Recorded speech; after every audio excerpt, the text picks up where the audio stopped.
Hey everybody, Chris, Portland's boxing beekeeper. Here, thank you for joining us again at He Works Hard for the Honey. I got a new toy this morning. Boxing, beekeeping is more expensive than drugs. Men and women, if your kids come to you and tell you they want to do beekeeping, tell them to take basketball or something. I kid, of course, but I'm never sure exactly what order and what time frame these videos are going to go out. But yesterday, I spent a little time in Hive 4. If you guys have been following, we've been doing splits. We took the original queens out and we put them in the nukes. And I was doing a little inspection to make sure that these hives are well on their way to making their own queens. We should be getting towards the point where queens are going to be hatching out, which is brilliant because we have this 4 or 5 day stretch of gorgeous, complete sun. So those queens will hopefully be able to get established and mated and come back and start laying eggs. But a lot of you know me. I'm a little bit of a worrier. So I went into the hive sort of expecting that maybe they wouldn't have started or something would have gone wrong. And it was so far on the other end of the spectrum. I think when I ended the video, I had found 15 queen cells. After I stopped it, I moved some frames around, and we were up to 19, which is both beautiful and can be problematic.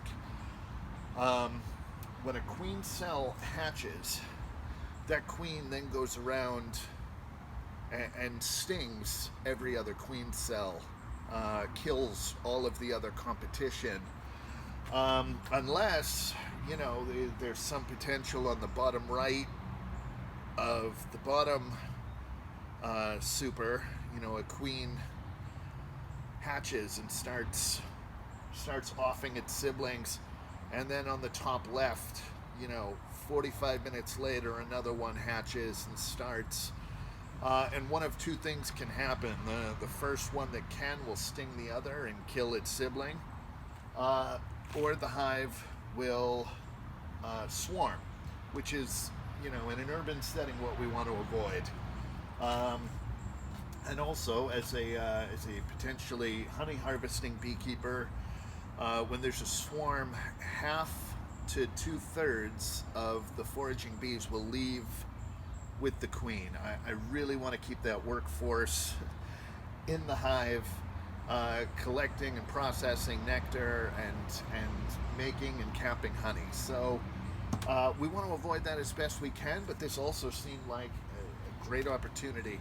Of the 19, I dug out 15 of them, and I tried to keep the 4 biggest, closest together cells, and that way we can hopefully prevent 2 queens getting out of their cells without the opportunity.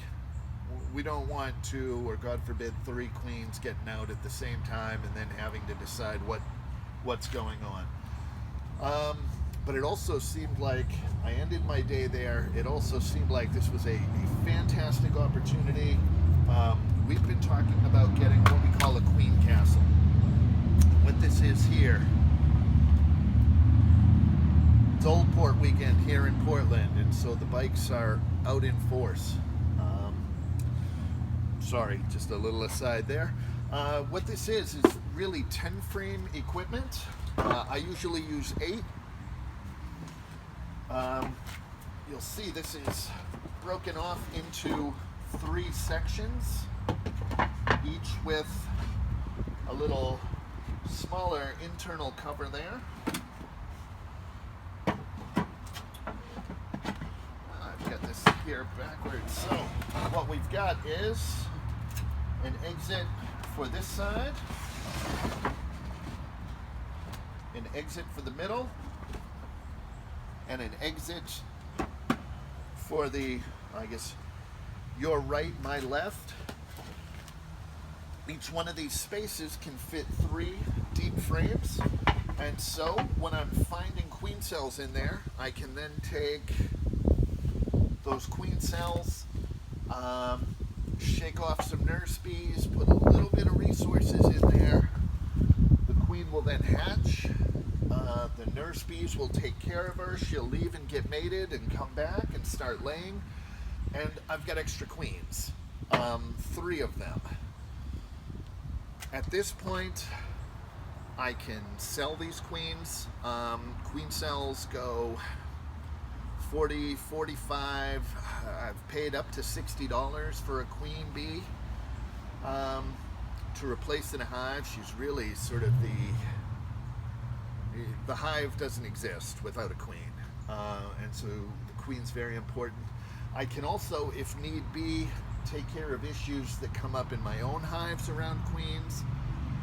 Some of you will remember I had a hot hive last year. We could not come out into the backyard but be harassed by kind of territorial bees. They were unfortunately overly territorial. We don't have a hot hive this year, but 4 is right on the cusp of that. So there may be some requeening we do in hive 4.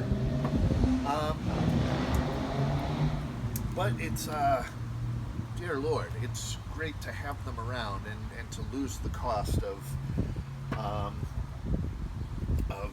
having to buy queens the same way we got the nukes, and we're potentially going to lose the cost of having to buy bees every time that one of our hives goes down.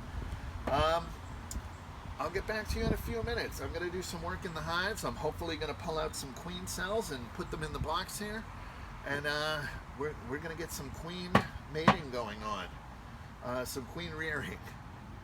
I'm really excited. Thanks for joining us, and I'll be back to you when we've got some results.